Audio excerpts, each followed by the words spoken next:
That's correct. Camposagrado, right? Yeah, Camposagrado. Okay, perfect. All right, here we go. Hi, this is Pat Iyer with Legal Nurse Podcast, and today we're going to be talking about a topic that affects everyone who has a website and has aspirations of attracting attorneys to your website.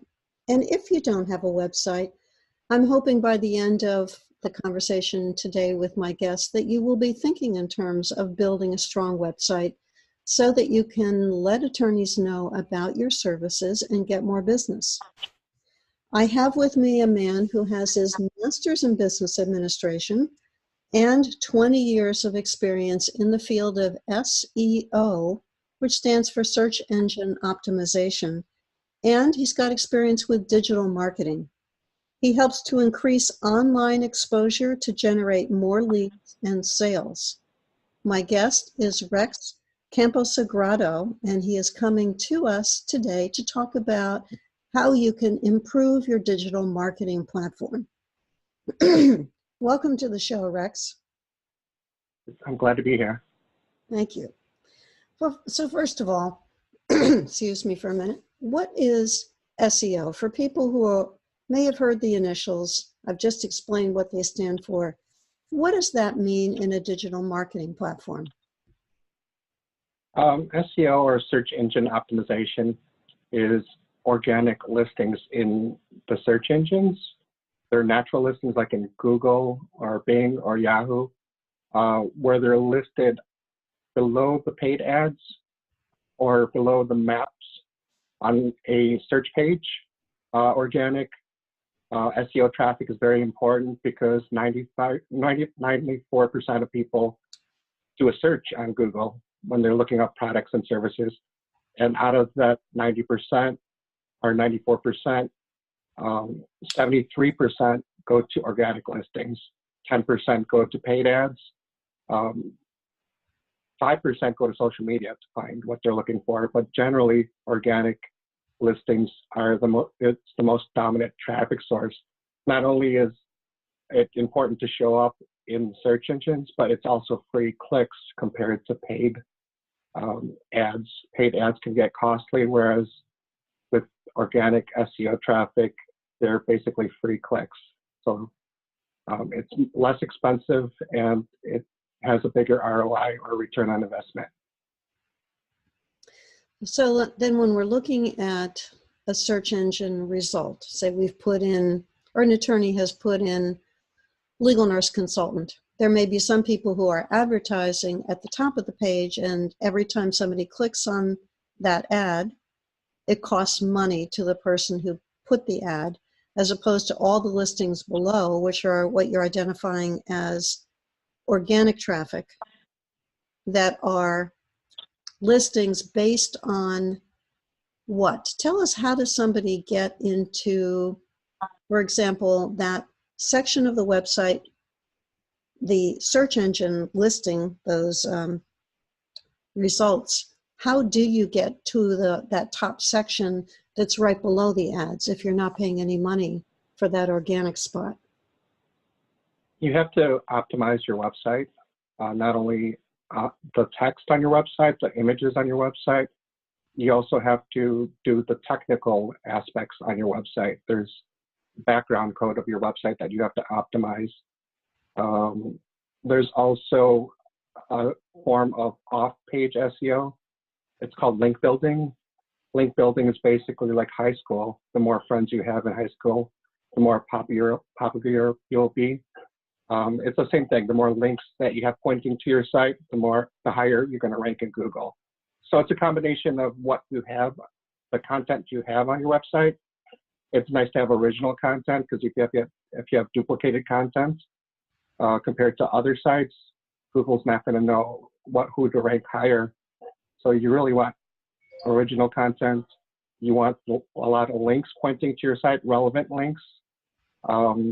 And you want your back end of the code to be seamless. So when Google crawls the page, it's fast, it's mobile friendly, and it will it'll tell them it's a quality site to rank it higher into the search engines. Wow, you shared a lot of good points in that answer. And let me go back to a couple of them. When you mentioned not having duplicated content, one of the issues that legal nurse consultants struggle with is that they may have a listing of their services. And many of them copy that listing of services from the educational materials that they received when they were going through their training program. And it's often word for word from one site to another site, because they were told, well, in order for you to explain to attorneys what you do, you should list your services. So they list them in the same order using the same words. Everything on that page may be identical to another legal nurse consultant's website. Is that what you mean by duplicate content? That's correct. If you can't do original content, for example, a lot of websites post press releases that are the same across hundreds of other websites, you really need to cite the original source. So you can cite the original source with on page by putting the link within your content to the original source to tell Google that you're getting it from that link, from that other web page. And you can also go into the back end. You could add something called a canonical tag. And that's a meta tag that has the link to the original content. So you're not plagiarizing. So it's basically like in school, you're citing your source. So Google accepts that if you cite your source on your site and also on the back end of your site for the web page that you're copying the content from. Oh, that's a great point. And I'm sure that most people who are listening are saying, a canonical site, a canonical link, what does that mean? How would I know anything about it? Is that something that a webmaster should be able to help a person with? Yeah, it's on the back end of a website. I mean, if you're not familiar with coding, it depends on how your website's built, whether it's HTML, whether it's PHP, if it's in a CMS. A webmaster can add canonical tags in the back end. And just for the sake of the transcriptionist, can you spell canonical for her and for our listeners? I'm not very good at spelling, but I'll give my best shot. Okay. It's C-A-N-O-N-T-I-A-L, canonical. Okay. We'll check it and make sure that it's correct in the transcript.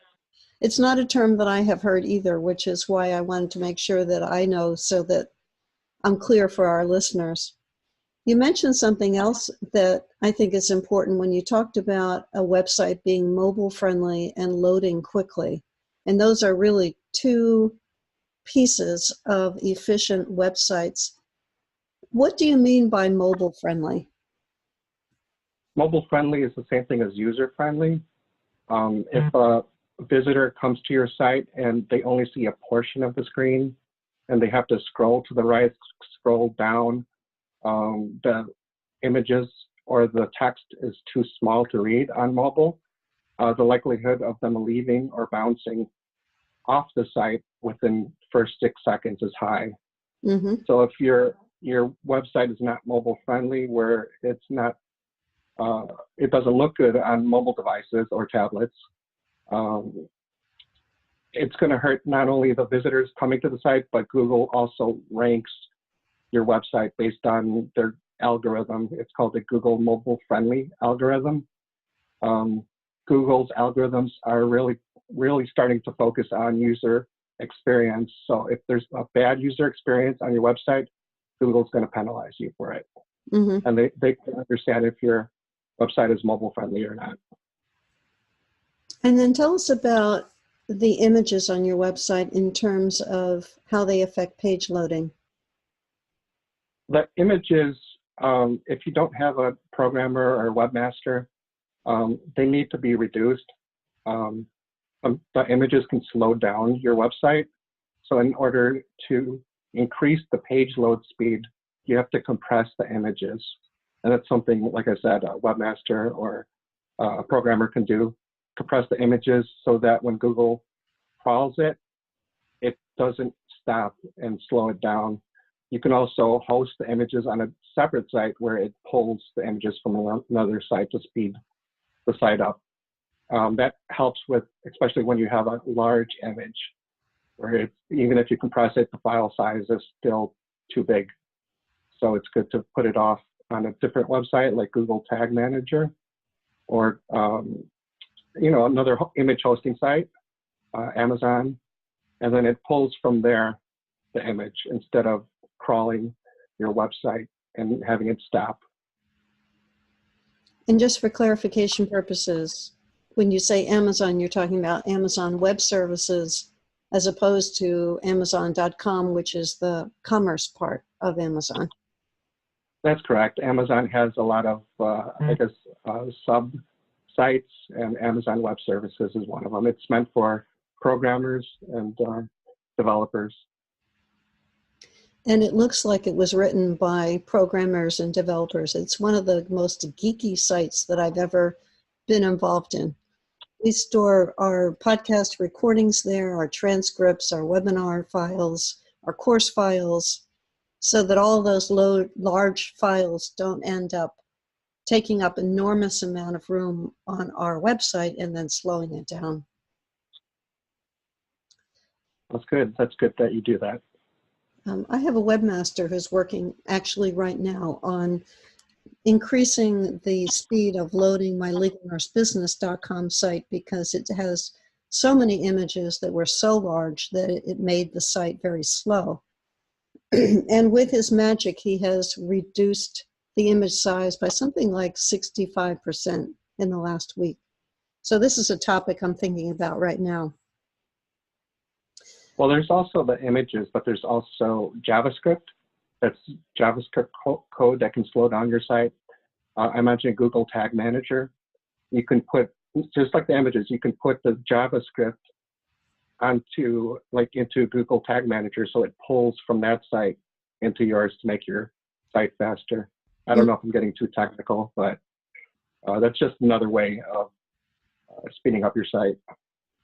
Well, I think what you're pointing out, Rex, is that there are a number of legal nurse consultants who try to do this on their own, and there are some seductive packages that say, oh, it's easy to put together a website. You just use this template. It'll be done in an evening. And sometimes they're very easy to work with, but the question always is this a good solution for somebody who perhaps is missing things because of not knowing security, for example, or image size or tags or the links that you're talking about? I think sometimes the simple approach can be so tempting that it also can leave the legal nurse consultant open for issues with a website that an experienced webmaster would look at and say, oh, wait a minute. As happened to one of the coaching clients that I had who hired somebody to put together her website. He didn't put any security in place. And she woke up one day and her website was displaying child pornography videos. Oh boy. It was not good. It was an expensive lesson. The webmaster I was using at the time helped her take care of it and get those videos off, but it was a horrible experience for her. Yeah, there's a lot of ways to protect your site by installing security plugins. Mm-hmm. You can sign up for SiteLock, which helps. Mm-hmm. There's a fee to do that. You always have to have your site secure with HTTPS, Mm-hmm. meaning a secured second layer. There's additional cost to do that. It's very, very, the cost isn't very high to be HTTPS. Mm-hmm. That makes it secure. That makes it show a lock next to your URL in the browser. Yes. Yeah, so there's different ways that you can secure your site so it doesn't have a malicious attack. Mm-hmm. Well, let's talk about optimization of the website. You mentioned that earlier in terms of incorporating SEO into a website. let's say a legal nurse consultant is designing a page and wants to optimize for a search term of legal nurse consultant in St. Louis, for example. What are some tips that you can share with us about how we can focus on SEO in our website? With the content, I know you have original content, but I recommend maybe blogging or creating other pages. Within your content, you have to tell Google what the page is about. Just like a chapter in a book, you have to have a title, you have to have a subheadline, you have to have chapters, you have to have the keyword in your content. So with on-page SEO, that's the same thing. There's something called a title tag. A title tag is what shows up in your browser tab that the words are. And it's also what shows up in Google, in the Google listings. So you have to have the keyword in the title tag. You can have in the meta description, that helps too. Not so much a ranking factor, but it is sort of a ranking factor because it's like a sales pitch. If you don't have a well-written meta description, it might show ... and it might cut off in the middle of a sentence. People tend to click on a listing that is readable and not just jumbled words that Google picked. So that helps. As far as the on-page, like I said, you have to have the keyword in the heading of your page. If there's subheadings, you should have the keyword in the subheadings. As far as the body of the content, Google crawls the body of your content to see what the content's about. So you have to have the keywords in the body of the content. And there's a ratio. There are tools to check the ratio of the keyword density of how many times the keyword is put into the content. Because if you over-optimize the keyword and just start peppering it in 12, 15 different times, that Google is going to consider that spammy. So keyword density is for Google, they really like 1 to 3% of the content, or 3% keyword density ratio into your content. And like I said, there's tools to figure that out. There's a calculation on how to do it, but it's easier just to put your content into one of the tools to check to see how many times or what the keyword density ratio is. You don't want to overdo it, or else, like I said, Google will consider it spammy. You also want to put the keyword into your images. So name the image with the keyword in the file name. And there's also something called alt text. It's like a caption, or it's in the code. It's alt equals and then quotes. You need to put like a sentence describing the image. It's really meant for visually impaired. When they view a website, it'll read what that image is about. So you really need to have that keyword describing the image with the like I said, with that keyword in that alt text. And you can do that with, on-page SEO. I've been curious about that last piece that you just mentioned with the alt tags. For example, if I have a picture on a blog that shows a man and a woman looking at a document, if I used the term or the alt tag as man and woman looking at page, if I wanted to get the keyword in for legal nurse consultant, could I say attorney and legal nurse consultant looking at a page as my alt tag? You can put that into the alt text. If they're looking at a legal nursing document, you can put man and woman looking at legal nursing document. There's one thing about Google. There's a stat that showed that when people look up a product or a service, 10% of them go to Google Images. Just because, I don't know. It's more with products, but there is that chance that people might go to Google Images to look for maybe a picture of legal nursing. They want to see faces, maybe. I don't know. But it's always, besides that, it's you should optimize your images for Google. Okay. And I know you talked about the risks of over-optimizing and being considered as a spammy site. An example of that, and let me know if I'm correct, is to write a sentence like, if you want a legal nurse consultant in Missouri, please contact me because I am the best legal nurse consultant in Missouri and I work with attorneys as a legal nurse consultant in Missouri. So if you're looking for a legal nurse consultant in Missouri, call me. How did I do? Is that over-optimized? Well, yeah, Google's pretty smart. Their technology is pretty smart. It's like there's a website called Grammarly, so it'll tell you that your sentence structures are not well written. Mm-hmm. It's the same thing with Google. They'll understand that the sentences are not well written. So if you do it that way, you're not going to rank high because it's not quality content. You're just trying to stuff keywords. So it's, you can write it in a way where it's not so long like that, break up your sentences. But it's just like that website I talked about, Grammarly, where it'll check for sentence structures and, of course, spelling and everything like that. Mm-hmm. Yeah, So, that's a good resource. I know that you've mentioned before about what Google is looking for, and I know that Google has changed its approach over the years and released new updates to say, yes, this thing that you used to do is no longer acceptable. Now we recommend that you do this new thing. Can you give us an explanation as to why Google keeps changing their approach about what they want to see in websites in order to be able to rank well? Google's always looking to increase the quality of their searches to make it more relevant. From what I heard, they meet every Friday to go over ideas on how to change the algorithm, to tweak it.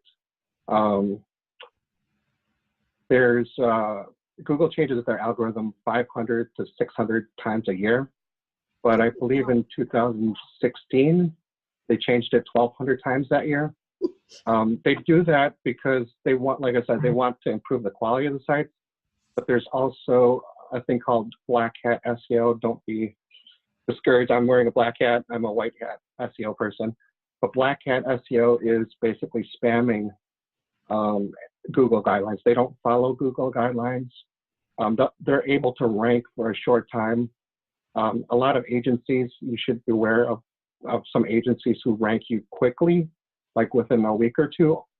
That's very dangerous because once Google catches you spamming like that, blatantly spamming like that, they can penalize you, but they can also ban your website. Mm-hmm. There's a lot of fly-by-night websites that do black hat SEO. For example, selling Viagra or CBD products or something to make a quick buck. And they have developers and web designers and programmers. So if Google bans their website, they just build another one and do it all over again. So Google fine-tunes their algorithms to prevent black hat SEO people from getting into their listings. So that's why they change it so often. I can remember getting emails, not so much anymore, but I can remember getting emails in the past saying, well, we can get you onto the #1 page of Google. We can rank your site and get you on the first page, and all you have to do is to pay us X number of dollars, and we guarantee it. Is that going to be a quality listing if somebody were to follow that type of solicitation? There's a lot of agencies out there that are low cost. They can get you ranked on the first page of Google, but it depends on how they do it. Because if you sign up for Google My Business, it gives you a listing and it puts you in Google Maps. A lot of agencies do that. They just sign you up for Google My Business. You show up on Google Maps and they say, hey, you're on the first page of Google. But it's in the Google My Maps section. It's not in the organic listings. Right. So a lot of $99 a month agencies, that's what they do. A lot of robocalls that a lot of people get that say that your website is in trouble, there's something wrong with it. We can help you increase your Google listings. basically what they're going to do is just get you into Google Maps. Also, there's a lot of agencies out there that are out for a quick buck. There's a lot of flashy salesmen who give flashy presentations, and they just want to gain a client. After like 3 to 6 months, you don't see any results. You lose, they lose clients, but they were able to replace them with new clients. So they're just, sometimes you can't trust them if they don't produce results. They're just there to take your money. Yes, they can get you into Google My Maps or Google Maps, but that's not very hard to do. Also, there's a lot of agencies that don't go into technical SEO. Like I said, you need to optimize the images. You need to look at the back end to increase page load speeds. There's some agencies that just ask for your URL, and that's it. And it's like, how are you supposed to optimize the site to get higher listings if they don't ask you for login credentials? They don't ask you for your Google Analytics to monitor the progress of your site. So there's a lot of many agencies that do that. They just ask for the link to your website, and then you pay them, and 3 to 6 months later, you're not satisfied, and you end your contract, but they got your money. Yes. You just brought up a good point that's fresh on my mind about giving people access to the back of your website to be able to get inside and change that content, because one of the people I know hired a person in another country who was putting her website together and was not making it live. So she took it over last weekend, and when she went into the back of the site, he had arranged it so that if anybody bought something in her shopping cart, the money went into his PayPal account instead of hers. Oh, wow, that's bad. I had never heard of that happening. She was horrified that he had set it up that way, and luckily she knew how to check for that, but it really made me concerned because it never occurred to me that somebody would do that. Well, it's hard to trust people from out overseas. If you hire overseas, you don't get, from my experience, you don't get quality content. Like I said, you need to keep up with the search engines every day, which I do. From daily newsletters, there's websites out there that I've joined to sign up for their newsletters, like Search Engine Journal, Search Engine Land, Search Engine Roundtable. I'm part of the SEMPO, that's the Search Engine Marketing Professional Organization that sends out newsletters to me. I'm also part of a lot of LinkedIn groups. So I spend about 2 hours a day reading about SEO because it changes so much. The algorithms change so much. With a lot of overseas, a lot of agencies, they have a standard guidebook that's outdated, that they do a cookie cutter SEO technique, which is, it's outdated. If they talk about off-page SEO with link building and they say anything about submitting your site to the search engines, that's like a 10-year-old technique. Google, you don't have to submit your site to the search engines. Google automatically picks it up. If you set up Google Search Console, Google Analytics on your site, Google's going to pick up your site. If they talk about article submission or classified ads as a form of backlinking, they're outdated, that the agency is outdated. Also with my experience with agencies, because I worked for one a long time ago, it's basically the stepping stone to in-house SEO, because with agencies, they hire people right out of college, or they have 1 to 2 years experience. They pay them like $12 to $15 an hour, and they go there to get their experience. And once they get 1 to 2 to 3 years experience, then they go apply for an in-house position, which pays double the amount of what they were making, double or more what they're making. So really, agencies, the people working on your site, are beginner SEO people that follow a standard manual. Mm-hmm. That is great insight. How can our listeners find out more about what you offer, Rex? I have a website, fustagroup.com, Fusta group.com. I came up with the name because it stands for Full Steam Ahead Marketing. Because I like to, I'm very passionate about SEO and digital marketing. I received my MBA in digital marketing in May of this year. And I'm always learning new things. I'm always getting certifications, like with Google Analytics, Google AdWords, SEMrush, Moz. I'm always learning something new every day, not only from my newsletter readings, but I'm always certifying and recertifying. So fustagroup.com is a way to come to my website or to see what I do. It shows my services, and there's more information on that website. And just for the sake of our listeners, again, can you spell the name of your website for us? Sure. It's Fusta, F as in Frank, USTA group.com, fustagroup.com. Okay, FUSTAGROUP.com. Perfect. Thank you so much, Rex, for being on this show. I appreciate you sharing your expertise with our listeners. Sure, thanks for having me.